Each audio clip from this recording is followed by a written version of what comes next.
Olá meus amigos, aqui jornalista Homero Roberge, estamos de volta aqui com o nosso canal, o canal Homero Roberge, aqui com vocês, Homero e Homero, a dupla aqui do nosso canal. Pessoal, eu estou aqui com essa reportagem hoje com o Roberge Filho e eu, para a gente falar uma coisa que está muito em evidência, e que eu fiz alguns vídeos antes e recebi algumas críticas. A crítica é salutar, eu gosto das críticas, eu acho que é nas críticas que a gente aprende, né, Roberto? É nas críticas que a gente aprende e faz a gente pensar, faz a gente pesquisar, faz a gente se orientar melhor. Mas eu fiz uns vídeos aí atrás falando sobre vida em outro planeta, que futuramente poderemos morar em Marte, podemos morar em outro planeta, em outra galáxia. É claro que tudo isso, pessoal, não é utopia, isso é uma realidade. E qual é a realidade? Não é agora para 2022, 2030, 2050, não. Isso é um futuro bem mais distante, lá para 2100 talvez. Vejam bem, o homem, através da ciência, evoluiu de uma maneira assustadoramente. O homem evoluiu, todo mundo está aqui ciente disso, não é verdade? Evoluímos, construímos máquinas, a ciência prolongou as nossas vidas, mas para chegarmos a morar em outro planeta ainda vamos levar um longo tempo. Teremos que ter máquinas, teremos que ter foguetes, aeroespaçonaves com a velocidade da luz talvez, para poder chegar em outro planeta, colonizar outro planeta. A NASA está preparando artifícios para colocar oxigênio em Marte, para que crie oxigênio em Marte, enfim, outros planetas. Júpiter, talvez muito difícil, que Júpiter tem uma temperatura média de 600 graus centígrados. É mole ou que mais? Então, tem gente que tem outras crenças, outras religiões, a gente respeita aqui. E o Homero Filho, um estudioso, né? Ele é um jornalista, ele é um estudioso em religiões, é um espírita convicto, e ele vai falar para a gente aqui sobre vida em outros planetas na concepção espírita, já que em modo geral, a gente sabe que a nossa galáxia, a galáxia do nosso Sol, vida apenas no planeta Terra, mas temos vida por aí, nós não somos privilegiados de ser o único moradores do universo, não é verdade, Roberto? É contigo. Saudamos a todos aqueles que nos acompanham e agradecemos um momento de atenção. Na religiosidade, o ponto fundamental é a base moral, mas a ciência jamais deve ser desprezada, pois são duas alianças, ciência e moral, ciência e religião, a fim de que proporcione o desenvolvimento da psique, da alma humana. É fato que, se imaginarmos o universo em sua grande expansão, nas galáxias que são solidárias umas às outras, seria talvez uma egolatria do ser humano julgar o plano terreno, o nosso pequenino planeta Terra, como a única morada do universo. Mas meditemos agora no sistema solar ao qual estamos inseridos. A planeta Terra está na escala dos mundos, segundo a doutrina espírita, na obra A Gênese, como um planeta de provas e expiações, de prova e expiação, ou seja, um plano ainda próximo aos mundos inferiores. Então, o planeta de provas e expiações é onde encarnam e reencarnam almas que estão trabalhando pela sua regeneração, que estão resgatando seus débitos passados. Mas façamos uma pequena projeção mental e imaginamos que nascemos na época do Cristo e viemos reencarnando século após século aprendendo.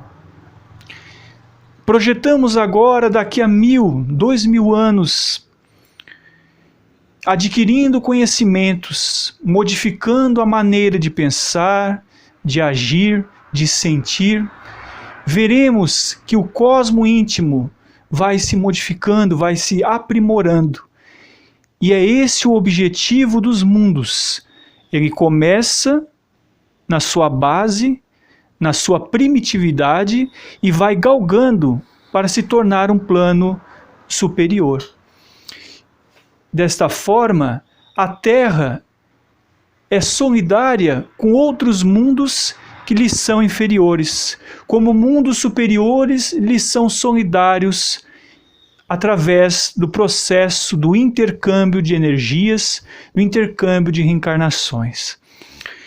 Na escala dos mundos, então, nós temos os planetas inferiores ou primitivos, aonde ocorrem as primeiras reencarnações do espírito, os planetas de provas e expiações, aonde reencarnam os espíritos de condições mediana e evolutiva, ou seja, aqueles que ainda estão depurando e resgatando débitos, e os planetas de regeneração, ao qual está destinado nosso plano terreno, para mais adiante ter os planetas de ordem superior.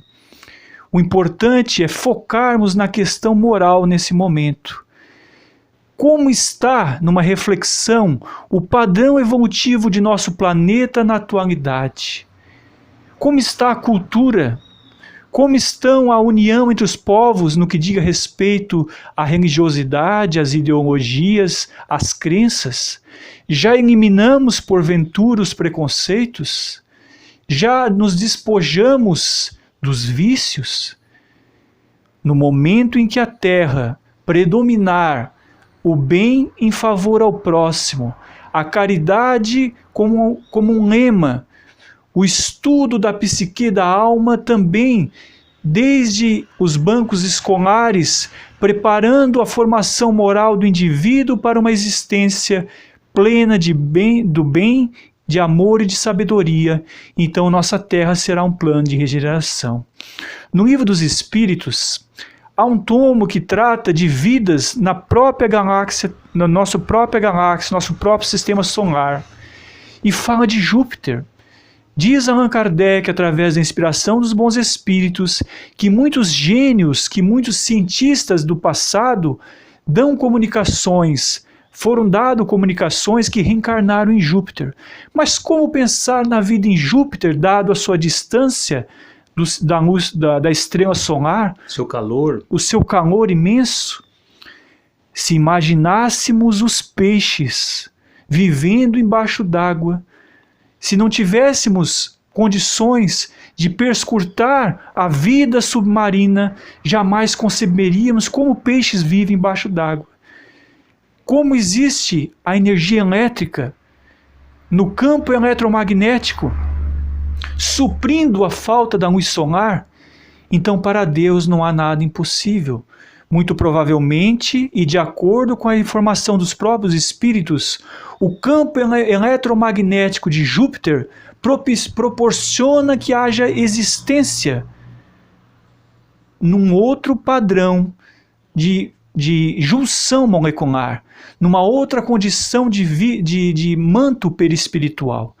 Então, se hoje conseguimos imaginar que há peixes vivendo embaixo d'água, há pássaros sobrevoando a atmosfera, num grau de altitude que nós, seres humanos, no nível do mar, nos seria muito difícil o processo da respiração com tranquilidade, por que duvidar que em outro planeta haja possibilidade, em condições não análogas à da Terra, mas em condições propícias para que a vida ali se manifeste, para que a natureza ali assuma as qualidades essenciais necessárias e responsáveis ao desenvolvimento, e para que os animais também sirvam à condição de auxiliares do homem, pois o ser humano, a humanidade, é um mecanismo universal. O espírito anima a matéria para que a matéria se desenvolva, e a pátria está no universo. Nosso mundo é a pátria terrena, mas a pátria espiritual ela se dissemina no universo. Então somos acordes de que em outros planetas como Júpiter, muito provavelmente como Marte, ou até outros planetas de outras galáxias, como na constelação de Colcheiro, a estrela de Capela, na obra Missionários da Luz, na obra de Emmanuel, numa das obras de Emmanuel, que fala dessa migração de espíritos de outras esferas mais elevadas. A vida em outro planeta não deve ser encarada nesse momento de um ponto meramente de ficção científica, pois consideramos a bondade de Deus como uma expansão de amor, e a expansão de amor não retém a vida somente para si. Novamente batemos na tecla moral.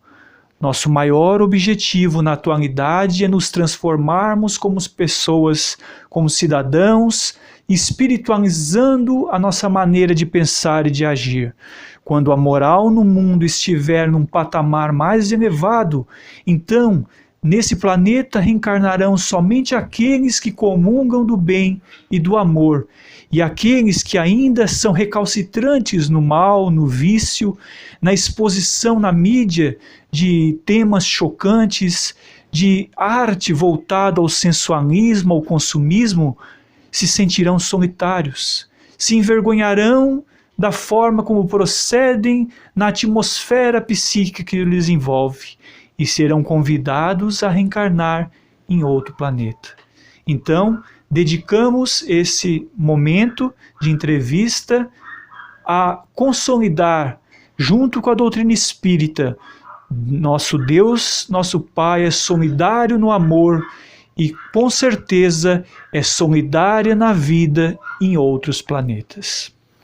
Para encerrar, a gente falou também em outro vídeo sobre os grandes navegadores, os grandes descobridores, desde lá dos vikings, que já pegavam os seus barcos, aqueles barcos a remo, e já tentavam descobrir novos mundos. E depois, na era da navegação, ali no século XV, onde a Espanha e Portugal disputavam entre si, os grandes navegadores, cito aqui Cristóvão Colombo, Vasco da Gama, Américo Vespúcio e muitos outros, que ficaríamos aqui citando, eles também tentaram desbravar novos mundos através dos mares. Achavam que a Terra era plana, achavam que a Terra tinha um final e caíam num precipício, mas aos poucos foram se ousando e chegando a novos mundos. E hoje, em pleno século XXI e talvez lá no século XXII, século XXIII, chegaremos em outros mundos, porque os nossos navegadores, os nossos astronautas, os nossos cientistas estão trabalhando para isso. Deus deixou, né, Roberto? Deus deixou a inteligência do homem para que ele cultive, para que ele pesquise, para ele que dê longevidade a todos nós seres vivos. Então eu digo para vocês, vamos chegar a outros mundos, vamos. Não é agora, claro, não é hoje nem amanhã. São tempos e tempos, não é isso? Uma breve história, se o tempo comporta. Dizem a história diz certos oradores espíritas que Deus, certa feita, queria retirar-se de férias. Então, ele fez uma reunião com seus anjos, e os anjos de escalas superiores, resplandentes de luz, começaram a sugerir. Um levantou a mão naquela assembleia e disse: Senhor Deus, por que você não retira suas férias no Triângulo das Bermudas? Então Deus disse: não posso, porque lá alguns russos e outros norte-americanos, com as suas tecnologias marítimas, estarão por lá e eu não terei aonde encontrar paz e descanso. Os anjos se calaram. Outro anjo então se manifestou: Senhor, por que o Senhor não vai descansar na lua? Então o Senhor Criador disse: ainda também não posso, porque o homem já conseguiu criar a engenharia espacial, e lá na Lua com certeza já terão algumas bases científicas, também não poderei encontrar descanso. E a Assembleia ficou em dúvida. E lá no cantinho tinha um anjinho, bem simplesinho, barbudo, magrelo, com cabelo encaracolado, que estava varrendo o chão. Ele levantou a mão. Senhor, eu tenho uma sugestão. Os outros anjos o fitaram com um olhar de audácia, de orgulho, e ele disse: Senhor, eu tenho um lugar muito bonito para você morar. E Deus disse: então diga, por favor. Ah, Senhor, é um lugar tão refrescante, e ao mesmo tempo tão acolhedor. Pois não, meu anjinho, fale. Mas, Senhor, entrecostado, dizia o anjinho na vassoura, é um lugar cheio de bondade, de harmonia. Então Deus, zangado, disse: por favor, ou você diz agora, ou eu lhe expulso da Assembleia. O anjinho, de cabelo encaracolado, barba espessa, magrinho, largou a vassoura e disse: Senhor, há um lugar que o Senhor pode repousar e que ninguém vai incomodá-lo. Esse lugar é o coração do homem. Desde aquele dia, Deus está presente no coração dos homens, fortalecendo-nos para o sentimento vivo do amor. Valeu, tá aí então Homero Roberge Filho aqui no nosso canal, o canal Homero Roberge. Pessoal, gostou? Curta, compartilhe, inscreva-se no nosso canal, dê aquela força pra gente, né, Roberge? Uma força pra gente sobreviver, ter longevidade aqui no nosso canal. Nós temos também o Bruno Ribeiro Roberge também, que faz parte do nosso canal. É o trio, esse tripé que mantém esse canal aqui, oferecendo para você aquilo que a gente tem possibilidade. Curta, compartilhe com seus amigos, deixe aqui o seu comentário, seja qual for o seu comentário, nos ajudará e muito. Um abraço e a gente, pessoal, se vê no próximo vídeo. Tchau, pessoal, até lá, até o próximo vídeo, tchau.